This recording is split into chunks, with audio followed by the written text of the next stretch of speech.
മറാത്ത സംവരണവുമായി ബന്ധപ്പെട്ട് പ്രതിഷേധക്കാർ മഹാരാഷ്ട്രയിലെ അംബാദിൽ ബസ് കത്തിച്ചു.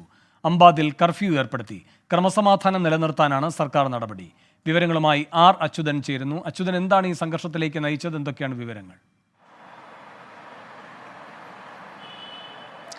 വേണു, ഈ മറാത്ത സംവരണവുമായി ബന്ധപ്പെട്ടുള്ള പ്രതിഷേധം വീണ്ടും ശക്തമാകുകയാണ്. അതിന്റെ ഭാഗമായി ഈ അംബാദിൽ നടന്ന പ്രതിഷേധത്തിലാണ് പ്രതിഷേധക്കാർ ട്രാൻസ്പോർട്ട് ബസ് തീയിടുന്ന ഒരു സാഹചര്യത്തിലേക്ക് കാര്യങ്ങൾ കടന്നത്. എന്തായാലും നിലവിൽ ട്രാൻസ്പോർട്ട് കോർപ്പറേഷൻ പോലീസിൽ പരാതി നൽകിയിട്ടുണ്ട്. നടപടി സ്വീകരിക്കുമെന്നാണ് പോലീസ് അറിയിച്ചിരിക്കുന്നത്. മറ്റ് സംഘർഷ സാധ്യതകൾ ഒഴിവാക്കാനായി പോലീസ് ഇപ്പോൾ ഇവിടെ കർഫ്യൂ ഏർപ്പെടുത്തിയിട്ടുണ്ട്. ഒപ്പം തന്നെ ക്രമസമാധാനം അതെല്ലാവരും നിലനിർത്താൻ ശ്രമിക്കണം എന്നുള്ളത് കൂടി പോലീസ് മുന്നോട്ട് വച്ചിട്ടുണ്ട്. എന്തായാലും പ്രതിഷേധം ശക്തമാകുന്നുണ്ട്. നേരത്തെ ഈ മറാത്ത സംവരണ ബിൽ അത് ഏകനാഥ് ഷിൻഡെ സർക്കാർ നിയമസഭയിൽ കൊണ്ടുവന്നിരുന്നു. അതിൽ ചൂണ്ടിക്കാട്ടുന്നത് തൊഴിലിലും അതുപോലെ വിദ്യാഭ്യാസത്തിലും 10% സംവരണം ഇവർക്കായി ഏർപ്പെടുത്തുമെന്നുള്ളത്. പക്ഷേ അതിനെല്ലാം അപ്പുറത്ത് OBC വിഭാഗത്തിൽ ഈ മറാത്ത സമുദായത്തെ ഉൾപ്പെടുത്തണമെന്നുള്ള ഒരു ആവശ്യമാണ് പൊതുവെ മുന്നോട്ട് വയ്ക്കുന്നത്. എന്തായാലും ചർച്ചകളിലൂടെ ഇത് അടിയന്തരമായി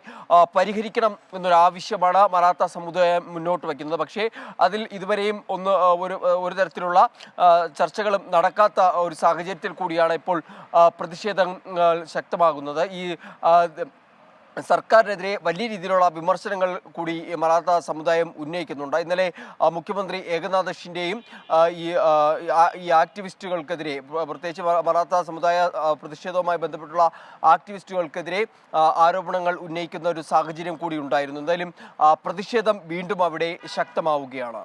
വേണു, ശരി. ആർ അച്യുതനാണ് വിവരങ്ങൾ നൽകിയത്.